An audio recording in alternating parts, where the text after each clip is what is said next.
Ну, что касается компании Обснойл, я хочу сказать, что я не знаю, сознательно, заведомо это делается или нет, нас, господа, уводят в плоскость разговоров о Роснефти.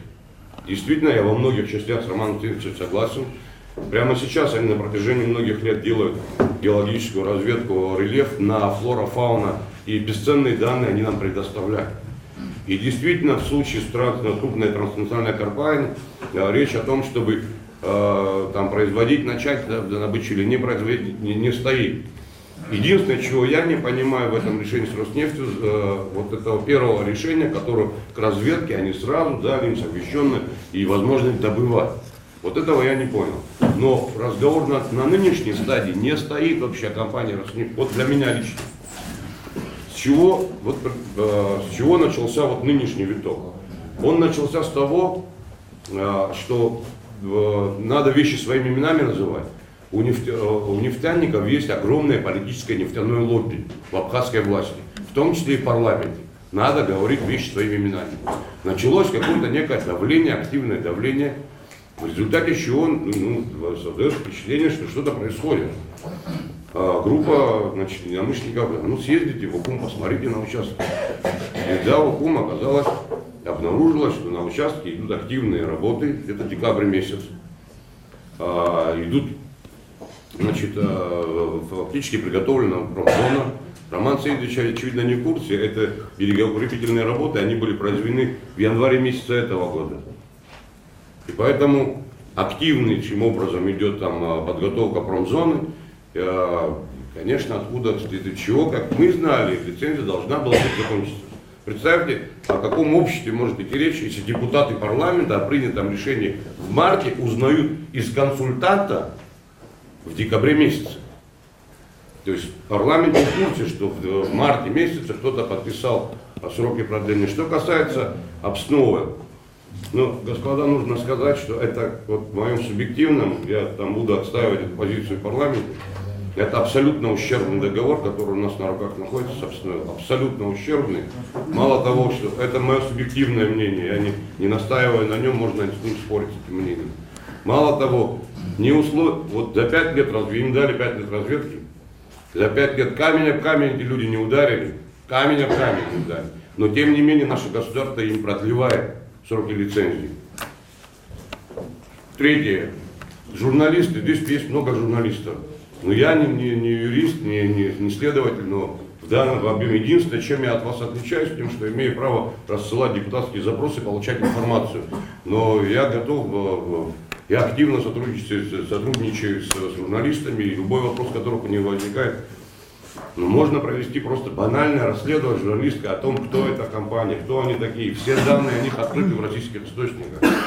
На самом деле компания Обснойл, из-за того, что нам удалось выяснить в рамках прошлой комиссии, которая существовала с 2015 года, работа этой комиссии не была завершена, как подчеркнул многоуважаемый президент, но готов предоставить результаты работы комиссии в любой день, где есть отчет по экологической части, по экономической части. Она в силу каких-то объективных обстоятельств не была, просто отчет не был утвержден этот.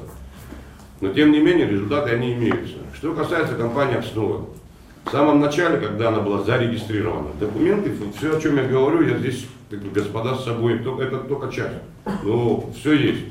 И если кто-то еще не разобрался, я готов посотрудничать, посидеть, пожалуйста, подойдите. Компания Обснойл была учреждена некая компания Обсногрупп. Когда начали выяснять, да, правильно, надо там запросы в российскую сторону, даже если не получают официальных запросов, есть там возможность. Наши обращения привели к тому, что реально построено по схеме увода денег, знаете, как это, матрешки юридические, которые головой упираются в офшор, на Кипр. Вот такую матрешку мы обнаружили, где ни одного физического лица внутри этих компаний невозможно обнаружить. Где одна компания является учредителем другой компании, эта компания является учредителем этой компании, или следующая является учредителем этой компании. Я предоставлю схему. И головой она уходит в офшор. Уходила. Когда эти обвинения в ходе лет, пока мы обсуждали. Если вы откроете, значит, все данные по Обснойл открыты. По Обсногрупп открыты. Российские источники, Россия, в отличие от нас, там приличное государство, в которое они все данные выкладывают. Если вы откроете, то вы обнаружите, что с 2013 года группа учредителей этой компании менялись раз в 5. Понимаете? Все говорят слово ННК, ННК, ННК. Хочу обратить внимание, что это не ННК. ННК Аэро, ННК Развитие, ННК. Все компании, которые участвуют в схеме, занесены в реестр микропредприятий России. Как определяются микропредприятия? По уровню баланса. Если вы откроете основного учредителя компании Апснойл, Апсногрупп, то вы обнаружите, что за последние 5 лет у них минус 3 миллиона баланс. Все время. То есть микропредприятие, российское микропредприятие, которое имеет на счету минус 3 миллиона постоянных, значит, балансов в Российской Федерации, мы им доверили вопрос нефтедобычи в Абхазии. Учредители неизвестны, балансы открыты, минусовые балансы. Я хочу вам сказать, что генеральный директор, некий, я его с ним пару дней назад созванивался, компания Апсногрупп, некий Поляков, тоже все открыто, господа. Не только я, как граждане, можно обратить внимание. Я с ним созвонился, как член парламента, говорю, такой-то, такой-то, представился, мы хотим вас пригласить. Являетесь вы действительно учредителями Апснойл? Да, действительно. Все вот эти данные, которые я сейчас от Гура Мирановича говорю, я с ним, то есть я вижу, но я хочу подтверждение, действительно ли у вас есть договора с, делала это на громкой связи с группой депутатов, для того, чтобы не было никаких сомнений, что у вас такие договора с этими организациями и кучу информации, которую мне вызывали. Мы хотим пригласить вас в Абхазию для того, чтобы вы дали нам разъяснение относительно этих вопросов. Из того, что я увидел, эта компания «Рога и копыта» совершенно банальным способом, совершенно вот таким примитивным способом нарисованный, знаете, этот Поляков, на нем зарегистрировано 38 организаций. Фирма однодневная, половина из которых все чистятся в реестре микропредприятий России, а половина из них не действующие. То есть вот компании, которым мы доверяем свою нефть. Для меня на данном, я категорически противник нефти, но на данном этапе государство уже приняло решение относительно этих вопросов.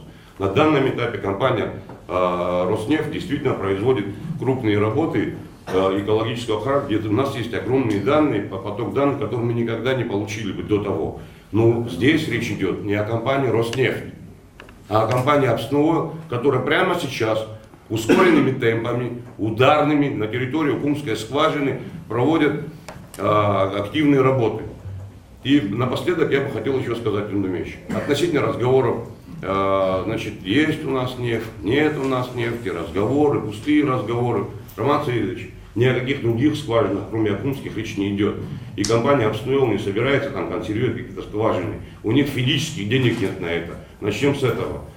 Возьмите, запросите налоговую и посмотрите за 5 лет их существования, за 6 лет, сколько они денег заплатили налог, или сколько у них денег двигалось вообще по счетам. И мы разговариваем, господа, если в интересах своего государства. Господа, мы какими-то, я не знаю, я их не видел, но мне кажется, это какие-то аферисты, которые банально пытаются нас с вами, ну не знаю, наживиться на нашем государстве. У них есть активное политическое лобби, и во власти, и где-то еще, и третьих, пятых местах, и они занимаются этим вопросом. Это не лично мой, не лично ваш, это вопрос нашего государства. Я не могу однозначно ответить, нужна нам нефть или нет следующим поколениям. Именно поэтому я выступал с вопросом о моратории на нефтедобычу на 20 лет. Завтра будут лучшие технологии. Дети наши, пожалуйста, пусть они добывают с хорошими технологиями. Вопрос нефтедобычи, он уходит в прошлое. Все мировые корпорации автомобильные, которые являются на 80-90% потребителями, они уходят, вы все знаете, что уходят в электромобили. С этого года все компании имеют электромобили, и нефть будет только падать и падать и падать. А мы в этот момент, для того, чтобы кто-то там, какая-то группа, 5 человек, они, значит, 20 копеек они заработали. А знаете, почему они там хотят это делать? Потому что самое дорогое в добыче — это бурение, а бурение там уже есть. То есть надо расчистить скважину, поставить, и все, никаких вопросов. Основное уже сделано. Участки есть, никаких вопросов.